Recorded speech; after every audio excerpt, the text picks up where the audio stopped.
Hello, everyone. Welcome to episode 241 of the J Situation Podcast. I'm recording this on December 17th, 2024. How are all you wonderful folks doing?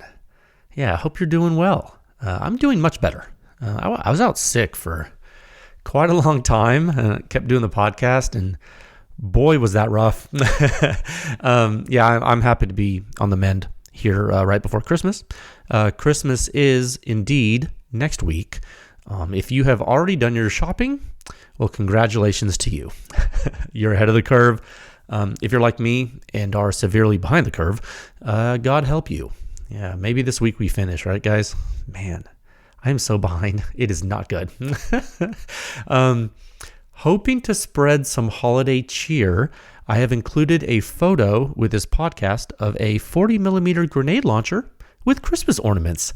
I felt it appropriate. Yeah, imagine shooting Christmas cheer out of that. That would be great. So we'll hit the technical talk today for the LMT AT ION LT.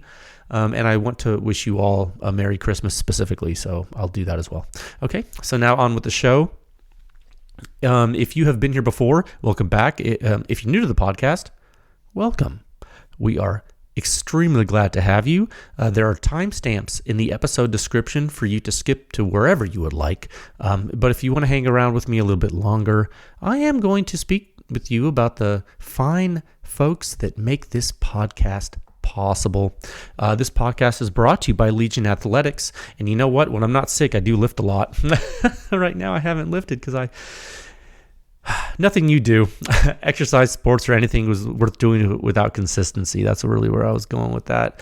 And, I have been taking the immune supplement from Legion, which actually has helped me bounce back a little bit, which is really great. And they really have a lot of stuff for you. They got whey protein, pre-workout, post-workout. Do they have everything you need?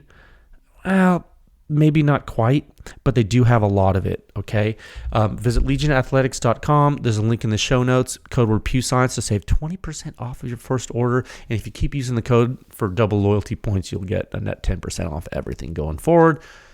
It's a no-brainer. If you're going to get supplements, buy them at Legion. Use the PewScience code. Get strong. It's awesome. This podcast is brought to you by Silencer Shop. They've done a lot for consumers. They've done a lot for the industry. They've done a lot for dealers, large and small nationwide. If you're a new dealer looking to get into the space, Silencer Shop can help you with that. Their kiosk is great. People love to use it. You can do your fingerprints and photos electronically. You cut down on errors. You simplify your silencer purchasing process. You get a money-back guarantee. It's pretty good. You don't pay any transfer fees. You don't have any paperwork errors. Just you and your silencer with no drama. Truly, a silencer ownership simplified. Actually, I believe the next sponsor, Top Gun Range Houston, I think they're a Silencer Shop dealer, and they're really big, and they do a lot of great things at their shop in Houston. If you're passing through that wonderful city, you might want to check them out. 15-lane indoor range, largest firearm rental fleet in the entire state of Texas. Not only can you rent all the pistols and rifles and shotguns and machine guns and stuff like that, you can actually rent silencers, which is becoming more common, but still rare. So being able to rent a suppressed weapon system and shoot it indoors, boy, can that help you understand gas blowback when there's no wind. Ooh. You should try it. It's important. Okay, check out their rental inventory at topgunrange.com. And you can also shoot them a DM at Top Gun Range on Instagram, or just email them or call them. Kyle and his crew are very, very enthusiastic NFA enthusiasts. So no doubt they will be able to help you with some demos to do, and maybe they tell you what they like too. They're pretty cool. I know they sell stuff, but hey, they support PewScience, so they're using data. This podcast is also brought to you by Capital Armory. Silencers are in high demand. Approval times are screaming.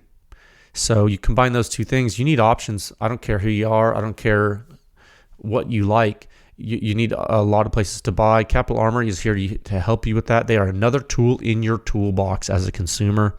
Not only do they help you with the paperwork and they have a big inventory, they can actually ship the silencer directly to you, which is crazy. So if you live in one of the 42 states where silencers are legal, order a silencer in your living room from Capital Armory and then have it shipped directly to your living room. It's that easy. Capital Armory, silencer shipped directly to your door. And finally, and most importantly now and forever, this podcast is brought to you by the Pew Science Lab. I'm the technical director. In the interest of public education, we have made the concerted effort to sponsor this podcast, keep it going, and run a public research effort which continues to push the silencer industry forward one test at a time. We do believe we are the industry leaders in this, and I think we've shown that. Visit pewscience.com for the suppression rating. It's the simplest and most accurate hearing safe rating for suppressed small arms, and it's based on true human inner ear response of the entire gunshot from before combustion takes place all the way until all the combustion is gone. It's the home of the silencer sound standard. 7 sections, the most in-depth and accurate silencer data and analysis in the entire known universe, all available to the public 24/7 at pewscience.com. You can support this podcast yourself directly, actually. You can support the lab directly by joining with the membership at pewscience.com. All member funding goes toward Pew Science support. There's a donate feature if you don't like monthly fees. That's cool too. And something that's free if you don't like to spend money, which it's fine. You can just spread the word. Give the podcast a good rating on the YouTubes or the Facebooks or the Spotifys or wherever you consume your information, and let folks know that silencers and guns are awesome. Okay, 2 topics today. Topic 1, Sound Signature Review 6173, the LMT AT ION LT on the Mark 18 Lewis Machine and Tool, their advanced technology division.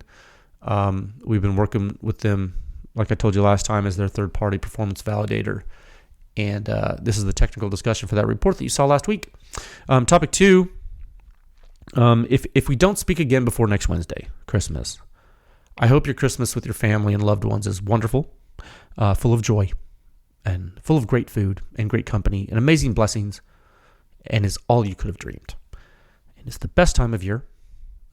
So please spend it being thankful and reflect and enjoy it and go shoot a reindeer or something, you know. Carnage. Topic 1 at time of 7 minutes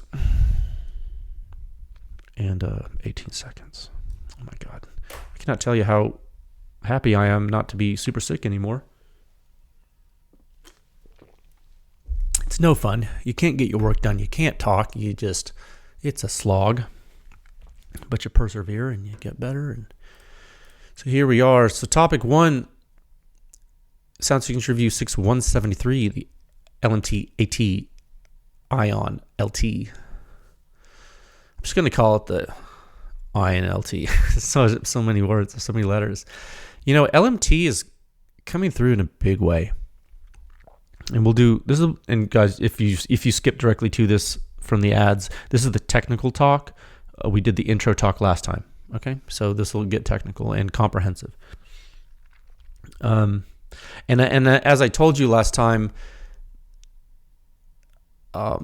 we've been working with LMT for a minute.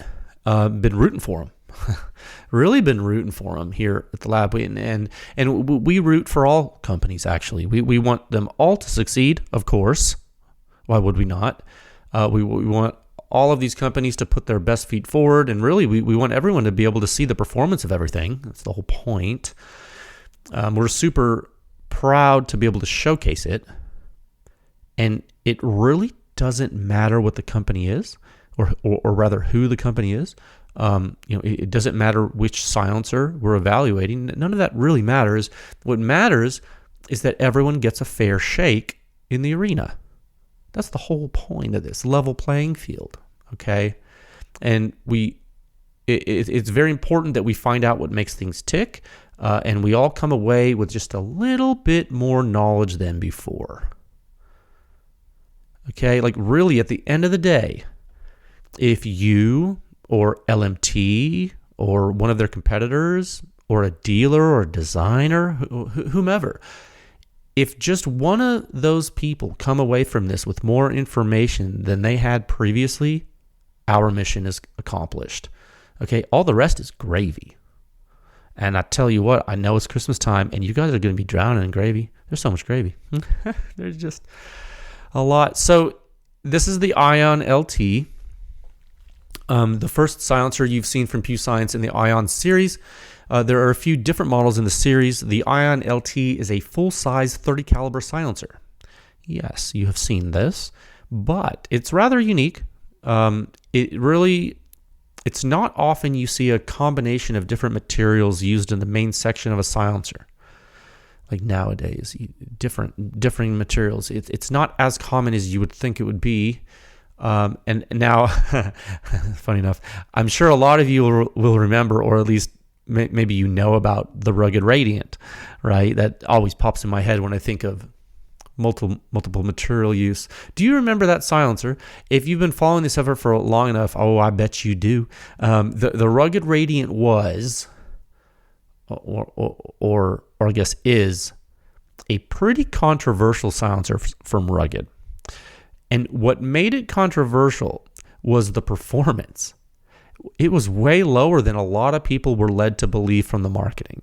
Classic case of this. And this is early in the effort. But classic case, actually, beforehand. So, I can tell you from firsthand experience, having purchased one of the first ones available on a Form 4 as a consumer, and speaking with many folks who used them early on, the controversy and the reputation was definitely earned. I'm sorry, that is reality. And that thing was way louder than what we were led to believe. It was. And if you look at our data and analysis for the silencer, you will find that yes, the performance doesn't really hang with more modern advanced designs. We proved that experimentally and analytically, and them's the breaks. That was my personal silencer we tested, and that's it. And people agreed with it because it's correct. Now, one thing that was or is really, really cool about the Radiant. One moment. One thing that's, really cool about it, and one thing that a lot of people were drawn to early in the game with the silencer, is the construction. I was one of the people drawn to it. I bought it. Okay. Rugged actually used stellite baffles in the first section, similar to what they do in their other rival silencers, and then titanium baffles in the rest in a tubeless array, right? We talked about that many moons ago. And why did they do that? Well, to make it lighter, and it's still really durable. Today, it's still really durable. And so the LMT ION LT does something similar in a way. It is similar, not the same by any means. Please don't get it twisted. I'm not saying they're the same type of silencers, because they're not. They're drastically different silencers with drastically different technology, but very similar philosophy in some of the material choices. And so what LMT has done, and this is separate from the other technology in the silencer. Just talking about materials for a second. What LMT has done is combined Inconel nickel alloy with titanium. Okay, so in the first proximal sections of the silencer, there are Inconel components, and then as you progress down the stack toward the distal end, toward the business end, where the bullet comes out, titanium is used. Okay, so this keeps the weight down. It keeps balance better, and this is actually particularly important specifically here because of the size of the silencer. It is not a small silencer. It's much bigger than a Radiant, for example. So you can imagine as you get larger, material density does play a big role in handling. Should be Mickey Mouse to you. Should be common sense. So why did Rugged do that with the Radiant? Why did LMT do it with the ION LT? Like, why are these companies doing this, and why are not a lot of others not? I can tell you right now, the reason it is being done is because it's an engineering decision. The load and the heat demand in the system differ. And they differ as you traverse the system. And the dynamic load state in the silencer, the temperature profile, the stress states and the various parts of the silencer structure, all of that varies. And when I say dynamic load state, I do in fact mean dynamic. We are not subjecting silencers to static loads. If we were, they would be most certainly designed differently.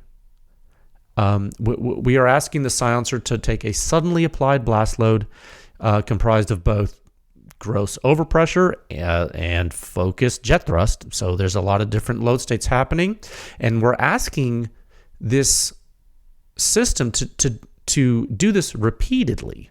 And the load profile changes during each of the pulses, and the temperature and the stress states change. And so in areas in the silencer, I like to call them in areas of ultraviolence, the very extreme parts of the silencer during the events. In those areas, the system geometry and the material properties are both extremely important. Actually, it's not only the material properties, it's the system geometry. And so if you can find a material that meets your requirements at a weight that is acceptable in a geometry that you would like to use, and everything goes together just right, you can use that material. And if that material is expensive because of its raw cost, or maybe its machining cost because it's hard to cut, and you're doing a traditional subtractive manufacturing operation, you know what? You might be able to change your system as the load demand, gets less intense or changes. Maybe further downstream, where the direct jet thrust impingement isn't as pervasive, maybe a material like titanium can be very smart to use. Like maybe you're changing the material as you are in different parts of the silencer based on demand. And you think about titanium. Titanium is actually incredibly strong. It's an incredibly strong material, even under high temperature. You just have to understand those temperatures, and you have to understand the stress states, and you have to use it intelligently. And remember, most of the materials that make up silencers are very strong. Even aluminum structurally is a strong material. It is really, in all of this, guys, it is not the material that matters necessarily. It is how it is used. Structural systems depend on many factors. Okay? It's very important for you to understand this. And it's physical reality. It's not an opinion. This is fact. It's something to know. So you look at the LMT silencer, this specific one, the ION LT, and it's interesting how large it is and how heavy it does not feel and how much abuse it can take. Now, it's important to note that Pew Science did not do durability testing on this silencer, okay? But LMT most certainly did. And these things, the LMT products do get submitted for government contracts and things like that. And I got a call about that today, and I was not able to return his call. You can tell me about some of that. But yeah, these things get submitted and tested and evaluated, and in ways that they don't do for consumer products, and a lot. And these testing is required for their contracts, and we have been told you can whale on it, which is good to know. Now, that being said, a caveat here I would offer to you is please don't go thinking this is a belt-fed rifle silencer. It's not. It's not appropriate for that. It's not what it's for. And not many of you are using belt-fed weapons, of course, because of the expense of both the weapon and the ammunition to feed said weapon. I mean, think about what you're doing.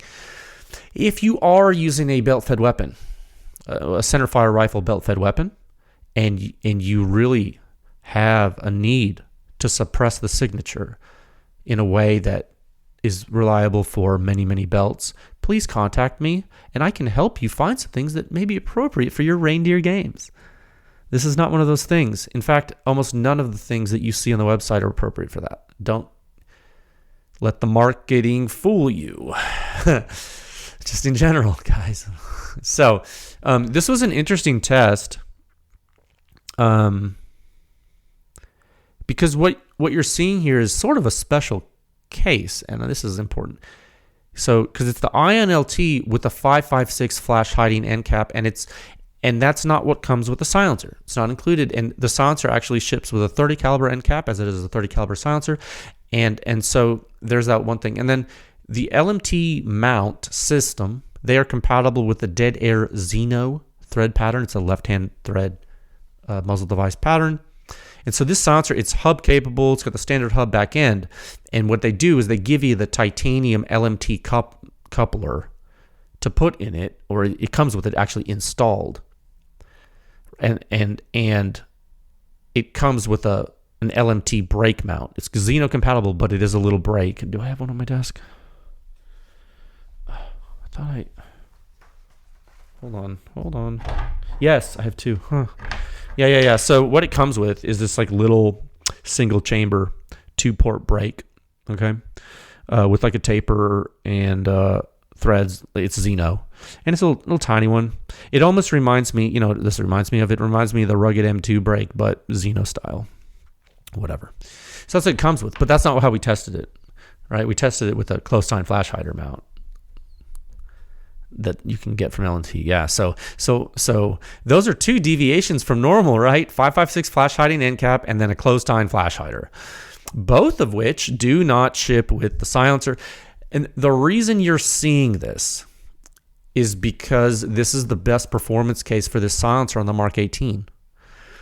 The test programs we have conducted with this silencer have investigated a variety of variables, and we actually understand how both the mount and the end cap and the combinations of those things affect the performance on different systems. Okay, we have done this evaluation, and so we're going to go through the data in a second here, but up front, just like is written in the article, I do want to give you a disclaimer. Really, not a disclaimer, a caution. Yeah, caution. If you decide to run this silencer on a short barrel 5.56 weapon like a Mark 18, and you do not use the configuration we tested and presented to you, please do not think you're going to get the performance presented to you. Okay? You will be shooting a different silencer. Right? So the blast load propagation from the silencer will be incredibly different. It will be a different sport. You will be able to hear and see the difference, and our test data indicates it will not be pleasant for you. So please keep this in mind. Okay? So more Mark 18. Oh my God. Let me real quick see when the last time. Let me scroll. So Mark 18 on this one. Rugged Obsidian. 300 blackout bolt gun. Okay, research supplement. Before that, okay, fair. M4. Okay, so we've been doing some other stuff too, not just Mark 18. There's so many dang Mark 18 things, but it's such a good platform to test on. 1 second. Remember when we at first hated the Mark 18, then we realized how great it was to test on? I remember that. Okay, pull up the article, Article 6.173. And if you're a member, pull up the member version. I implore you. If you're not, pull up the free one. No man left behind. I will not alienate you. You can follow along with either one. That's the beauty of this whole thing. Isn't it cool? Bottom line up front, 28.6 muzzle suppression rating, 1 meter left of the end cap, 1.6 meters above the ground in the true free field, completely compatible with the MIL standard. 25.9 shooter's ear suppression rating, 6 inches right of the shooter's right ear. In the true free field. Correct. This results in a composite suppression rating of 30.9. Okay, so that's important. So what do you notice right away about the detailed ratings? About this continuum that exists? About this complex sound field, this complex pressure field from this extremely complex weapon? What do you see? What do you notice? Okay, you may notice that the muzzle suppression rating isn't really super low. It's almost 30. Okay. The ear rating isn't super duper low for this system. Putting this in context, right? It's about 26 and 25.9. Let's call it 26. So this right away, this breakdown here, the continuum, the balance, it should tell you that there are some flow metrics going on that you should pay attention to. And maybe some gas throttling that's doing something. There's gas throttling that's doing something. Okay, and it may not be doing exactly what you want, but it is doing something. It is. It may not be your cup of tea, but it is steeping some tea. So remember, guys, this is the Mark 18, and this is 5.56. There is ejection port blast. There is short barrel muzzle blast. These are realities. Look at the suppression rating chart. Scroll down a little bit in the article. You were on this first colored graphic with the rating. Now scroll down a little bit more, and there's another colored graphic we sometimes gloss over. It's the suppression rating scale. It's the key. It's the master key. I'm the gatekeeper. Are you the key master? Remember Ghostbusters? Sigourney Weaver and Rick Moranis.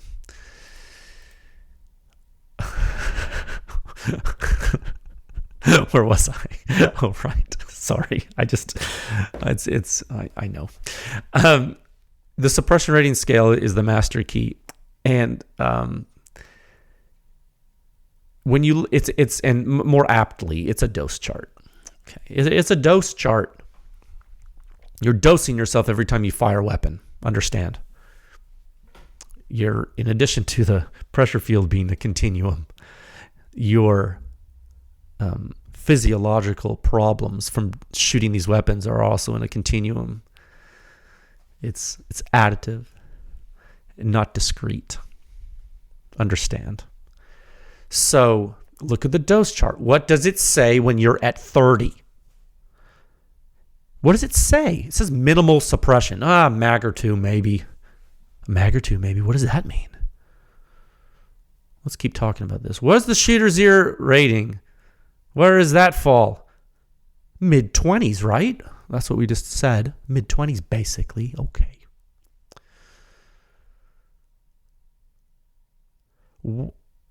What is the shooter's ear rating of the highest possible? What's the highest possible shooter's ear rating so far on the standard untuned Mark 18? It was like 32 or something. Yeah. Okay, cool. Do you think that's quiet? Would you describe that qualitatively as quiet? No. You put a mag through it before getting permanent hearing damage. Go look at the Sounds for Sound standard. You can put a mag through it with no hearing protection before getting permanent hearing damage. You're not playing with this, okay? It's not a toy. So this is not something you want to do every day, yeah? This is am I illustrating the severity of this to you? The AR-15, even suppressed, is extremely dangerous, objectively, because we use the word danger as saying it can hurt you permanently. Well, that's pretty dangerous. So be careful. So you have this context now. I hope I didn't dwell on that too much. Some of you might not read that or understand it or have not read the suppression rate. In fact, let me go make sure it's on the website because sometimes I forget. So section 5 of the Sounds for Sound standard, if you click section 5, remember the reviews are in section 6 and it's a standard. So there's also section 5. And if I look at it, it says theoretical shot doses are based upon occasional exposure defined as a sliding 24-hour period not occurring greater once per week. Okay. Yep. Not a frequent thing. Okay. This is like talking about hurting you badly. So you have this context. I want you to understand the suppressed AR-15 is dangerous. You need to be careful, but also I want to really hammer home the point now that you have this context. I want you to really understand that an unsuppressed Mark 18 will literally rattle your teeth. The shock waves will rattle your teeth physically. It will move your bones. Understand? The overpressure the overpressure pulse. That's a blast load. Okay? It's short duration, but it's high pressure and it's in close proximity. Again, low duration, but still severe. So what we'll do is we'll look at the physics here, and what we're going to do, I'm saying this a little differently today than I usually do. We're going to look at the physics of what this silencer is doing to prevent your skull from rattling. Does that help put this in perspective more? Instead of people saying, well, all 556 silences are loud, nothing's hearing safe anyway. Okay, sir or ma'am, let's talk about the physics of what it's doing. It is preventing your skull from rattling. I hope that illustration is helpful to you. Scroll down to the system fingerprint in figure 1, please. Past the table, you don't need that. Okay, now this is important. Looking at figure 1, you see something quite unique. Relatively fast blowdown, but not too fast. Later time gas dump. Late time bulk carrier returning to battery. And so right away, if you're an experienced analyst, by this point, you're looking at this. And you say, oh gosh, seems like this thing is flowing a bit faster, but it's not flowing super fast. It couldn't have been flowing super fast. There aren't features that indicate that, but it is flowing quickly. What is happening?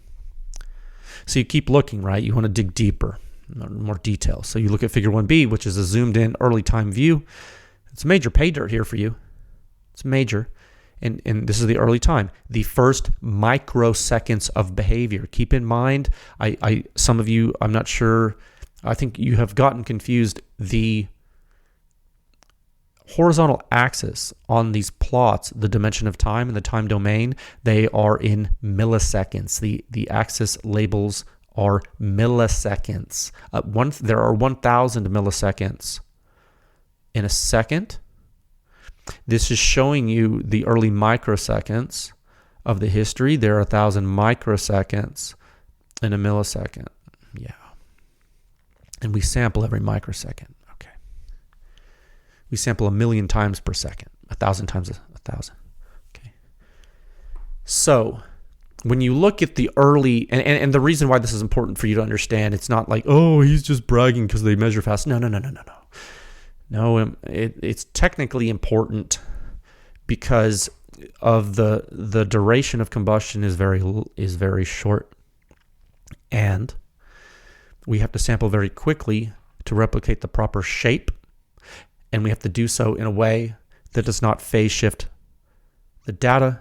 If you view our data and then you view, and this is not an attack on anyone, don't try to make it political. But if you look at our data and then you look at, other people's, you will see there are some issues with their data. There are reasons for that technically. And when I tell you the early microseconds are important, they are extremely important. And after your internal combustion signature that you see there, which you all know, that actually is not labeled, but you know where that is. And then after your coupled jet or jets in different shots in which the projectile leaves and the coupled gas jet pressure pushing it finds its way to the sensor. So after this, these two perturbations, these initial phenomena, you're going to see a key feature of the ION LT fingerprint. And this is important. And what I want to show you and explain to you is rise time. And more specifically, initial rise time of the primary jetting. Okay? This is a term we use in blast effects engineering to delineate the finite time between ambient and maxima in a suddenly applied load. In a blast load.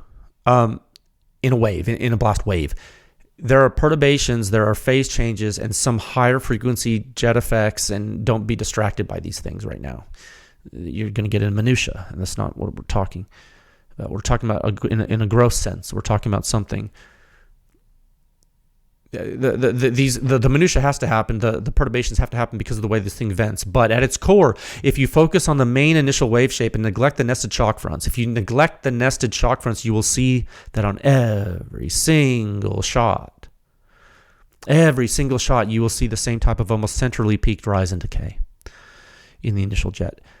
This is a textbook sign that the silencer is controlling gas throttle out of the distal end, and even though its initial jet is very violent, it is controlling it. It means that it's not taking long to traverse the core, but it's certainly taking longer to vent. And when it does, it's doing so in a very controlled fashion. And when you look at the post-peak behavior, there's a lot of throttle happening, and you can actually see that in the early time pressure space very quickly. And that's actually very telling. Then there's a really great way to visualize that differently. And additionally, the same data, different space, translate to impulse space. Look at the time integral expressed in the time domain dynamically. And if you look at figure 2a, you will see a momentum lag. Specifically, it's really, in reality, is a momentum lag. It's a plateau happening in all of the shots except for the FRP. Not really, because the FRP in this case does run away. It does run away. Table it for a second, because I'm trying to make a point. Table the FRP for a second. After the FRP, after all the air is consumed and you are much richer, you see these plateaus every shot. It's the silencer. It's humming along. It's doing its thing with regard to gas dump. Okay, qualify that. So this is actually a very efficient thing you're seeing here, given the early time flow rate of the silencer. If you look in the silencer, you'll see events to annulus immediately. There are some things that start to happen in the string when the momentum plateaus, or the accumulation plateaus due to rarefaction. I labeled one in figure 2b. As the shot string goes on, you actually start to see momentum stall. Like, this is actually, like, physically what's happening is there's rarefaction overpowering the jet momentum. That's the physical mechanism, like literally the physical mechanism of what you see at approximately 30 that would be 30.25 milliseconds, and then that would be 30.3 something milliseconds in figure 2b. I labeled that as momentum stall develops later in string on the red curve of shot 3.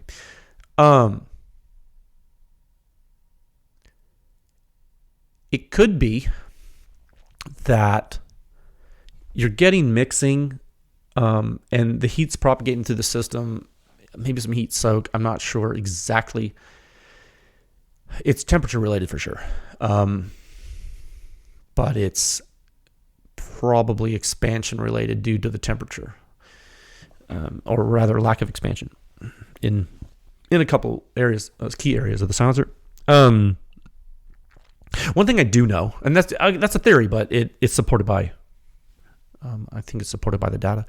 One thing I do know is that after those stalls that occur, starting in shot 3, after those stalls, boy, does it pick up and keep right on trucking after that.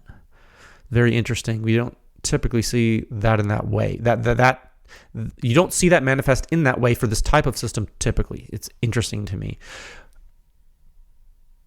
Part of this, it's funny I say that. Part of this is actually probably more interesting for me and for LMT than it is for you, because you're only seeing this data, okay? And if you saw the 30 caliber NCAP data, boy, you would actually be oohing and awing at this data. This thing is what you see is so controlled. It's literally a night and day difference from the 30 caliber NCAP.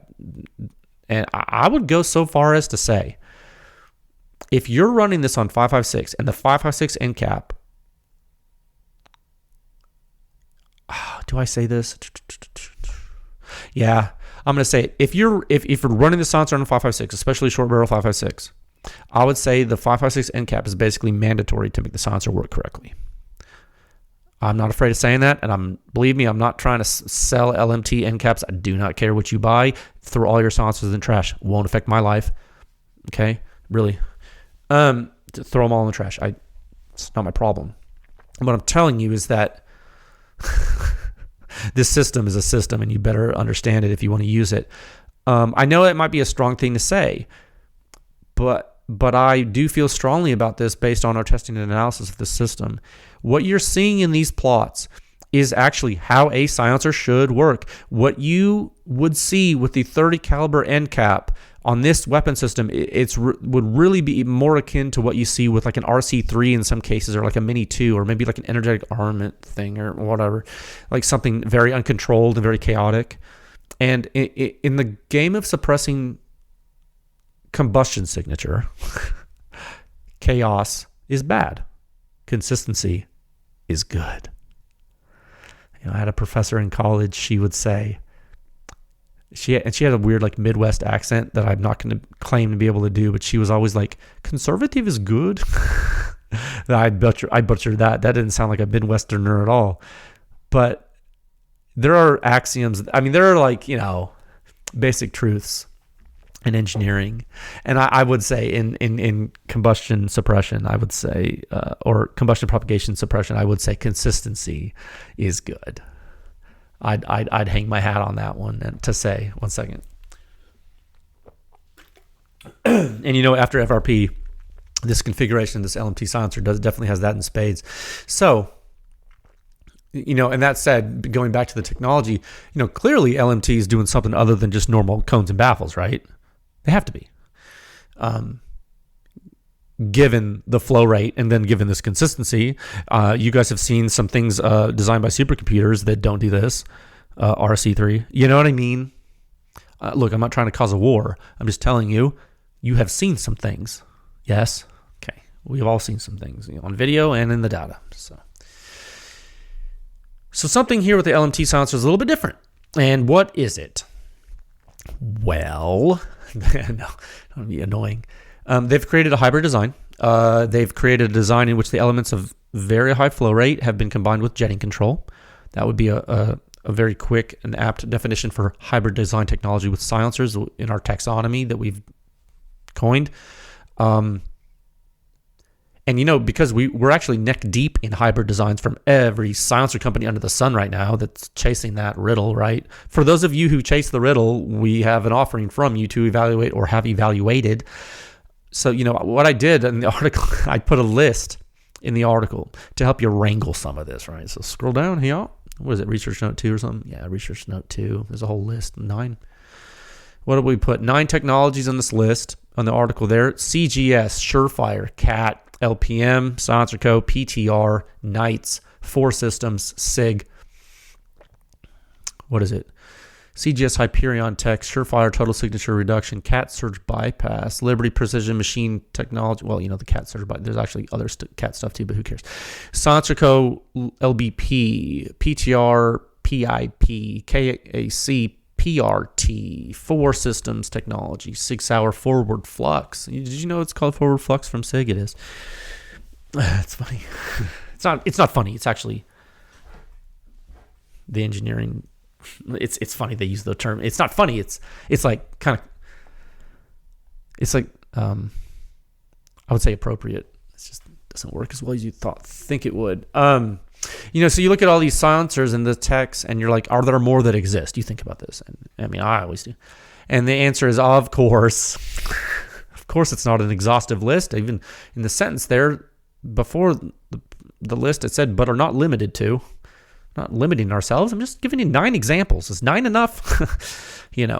These are just like, some popular and recent things to look at. And so one thing I want to continue to hammer home here, and I know it's coming, and I if you're tired of hearing me say it, it's so be it. I think it's important. So, fast forward. I'm still not satisfied with what I see the public say about this in general. And one thing I want to hammer home is these are not flow-through silencers. I'm going to say that until you hear it and retain it. What's the rule? You got to repeat something 6,000 times before someone retains it. Flow-through is a Huxworks thing. There are physics governing how it works. They're different than in these silencers or in these other silencers on that list. And I am not defending Huxworks in any way, nor am I attacking Huxworks in any way. This is a neutral, independent position. 5 of the 9 companies on that list are current or past clients of the lab, and Huxworks is another one. Okay. What I'm trying to tell you is that if you think flow through technology does the same thing as the stuff on that list, you're going to be wrong. And when you're wrong, you may be apt to make decisions and assumptions and statements that get you in a bad spot. Okay? And if you have a question about this, and you have not read the articles or listened to the podcast on the Huxwork stuff and the hybrid designs, you can always email us, tech@pewscience.com. That's TECH@pewscience.com. I will do my personal best to help you understand. I promise you. I make that promise to all of you, and I mean it. I keep my promises. I do. I do my best. Remember, I do not care what you buy. We don't care if you throw all of your silencers in the trash right now. What I do care about is you understanding these things so that you can be better informed, so you can help other people. That is the entire point of this. Some people think it's annoying. Did you know that? Some people think it's very annoying that Pew Science members and the Pew Science enthusiasts are so vocal. Okay, fine. They might be annoying you. Then don't talk with them. Don't speak with them and don't read what they say, because I don't want you. I want to be very clear. The entire point of this is to help people. This is the entire point of the whole dang thing. And don't let anyone tell you different, because they don't know, because they're not running it. Take it from the horse's mouth, dude. Okay, the people that are often la la land, not understanding that the entire point of this is to help people. If they don't understand that, they're not understanding reality. So get grounded. Figure it out. So back to the performance of the silencer. When you look at this from a risk, let's look at it from a risk perspective, shall we? There's all kinds of ways to look at this. You can look at it from an absolute consequence and doom and gloom, or you can look at it a risk perspective. One second. I like probability times consequence, if you want to get technical, right? When you look at the hazards associated with this weapon system and the silencer, you will see that it is not far off from like a Velos or like an RC3. It's kind of outperforming things like, the vented torch, or like maybe the Knight's Armament, the QDC CRS PRT. Okay. This is true. It's close or outperforming. And you look at this pragmatically and you say, well, is it larger? Well, absolutely. It's huge, dude. It's not huge, but it's big. So you say, well, should it be outperforming some of this stuff? Well, yeah. You would hope. And don't think that size is the end all be all. I have some gigantic old vintage silencers that are not quiet. This is a 30 caliber silencer. So we ask these questions like, well, is it big? Yes. Should it be outperforming things because it's bigger? Well, yeah. But guys, it's a 30 caliber silencer. So I want you to really understand this. It is doing what it's doing with a high enough early time flow rate to negate severe ejection port blast better than a lot of other silencers. And do not think things have low back pressure because they have large volume.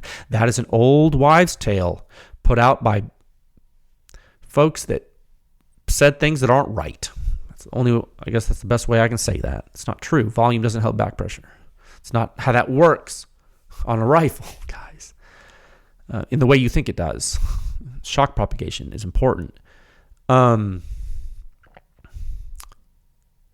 when you look at this and you see that this is doing what it's doing with a very high early time flow rate, and the ejection port blast is lower and therefore better objectively than with a lot of other silencers, you see that, and you do have to pay attention.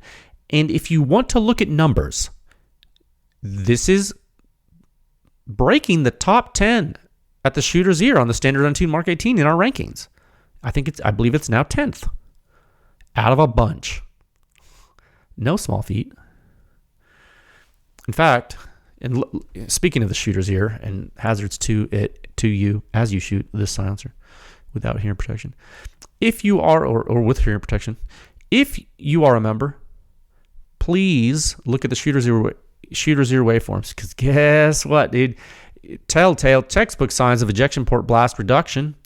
Extremely clean data, extremely conclusive analysis, very good to see it, very high fidelity. And again, not tooting our own horn, I'm telling you, the fidelity is such that you can see these phenomena. That is the important part of measuring correctly. It's like, who cares how much data you give someone if you don't draw conclusions from it? Why on God's green earth would I put a bunch of numbers on a page without analysis? If I had a motive to do something other than good, that would help. But if I want to do good and help people, I would do what we're doing.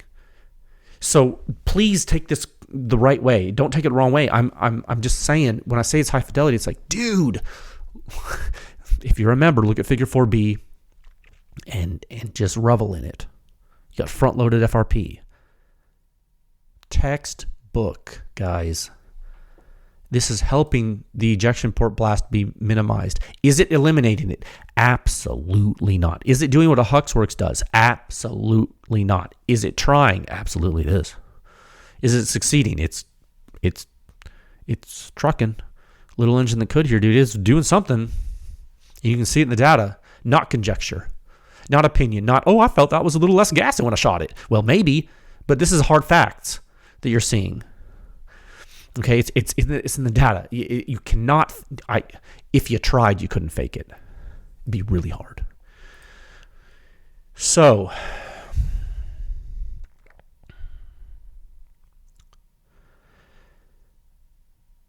it's very good to see this, and we know without a doubt the silencer is doing what LMT wanted it to do, and that's actually something that is really cool. Like for a designer and a product developer, or whoever designed it, whatever, doesn't matter. For the people selling the silencer, like the company, the manufacturing guy, then the guy on the forum, Form 3, can you imagine how good it is to be able to know this?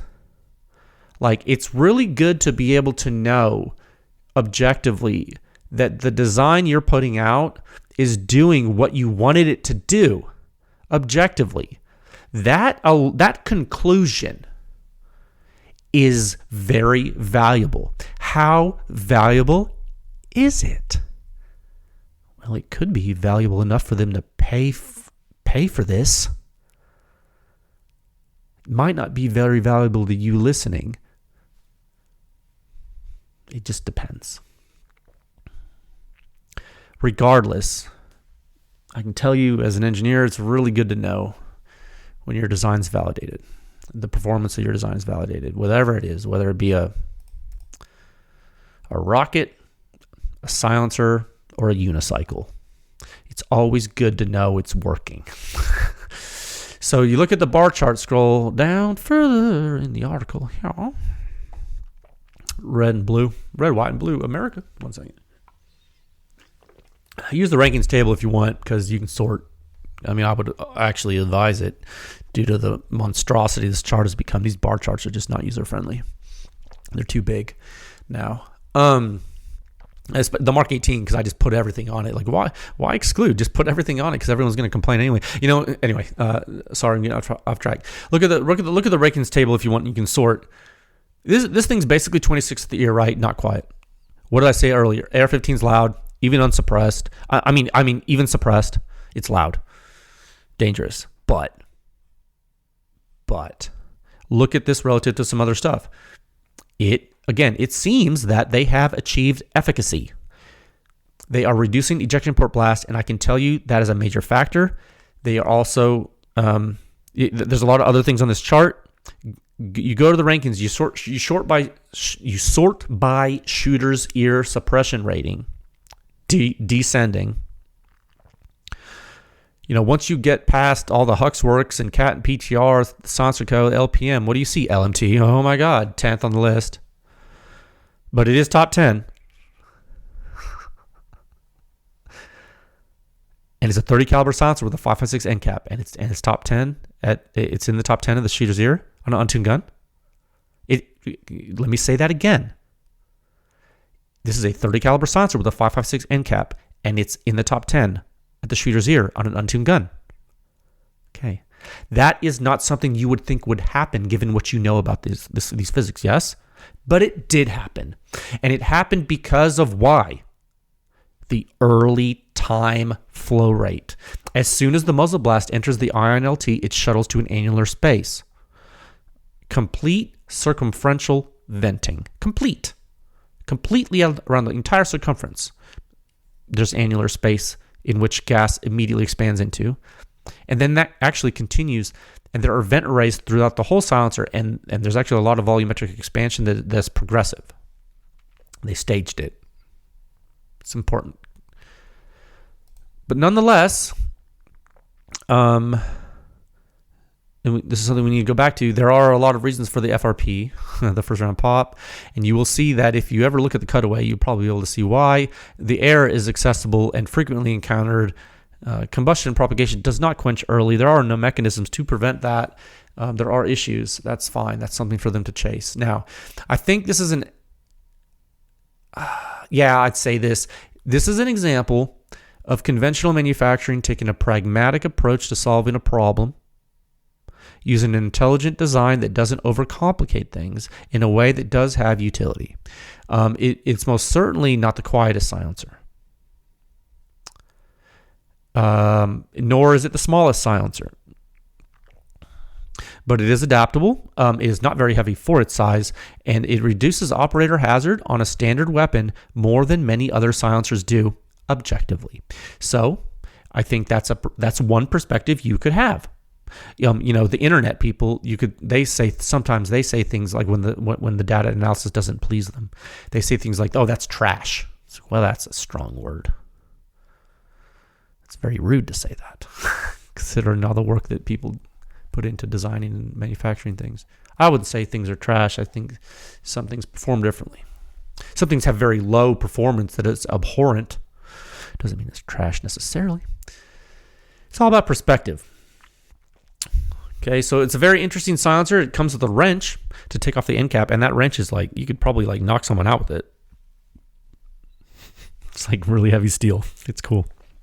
I believe it has like a cutout to like take the end cap off, but it also like you can like use it to take the mount off too, or it's like one of those multi-tools or whatever. It's cool. Yeah, like I said, you can use different mounts because it's hub. Like, oh, you guys love that.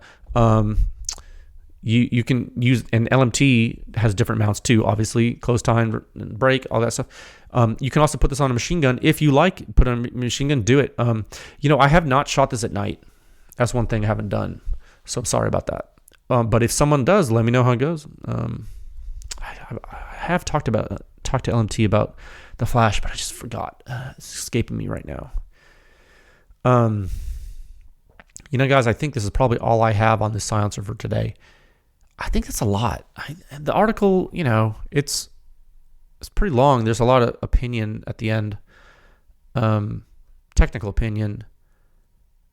A lot of it I've already spoken to you about on the podcast, but it's succinctly laid out. I did talk about durability. We talked about that earlier, just because the hybrid construction and the hybrid design in general. I think we've covered everything. Yeah, I think that's appropriate. So I would like to, just to close this topic, I would like to thank LMT for sticking with it and sticking with us.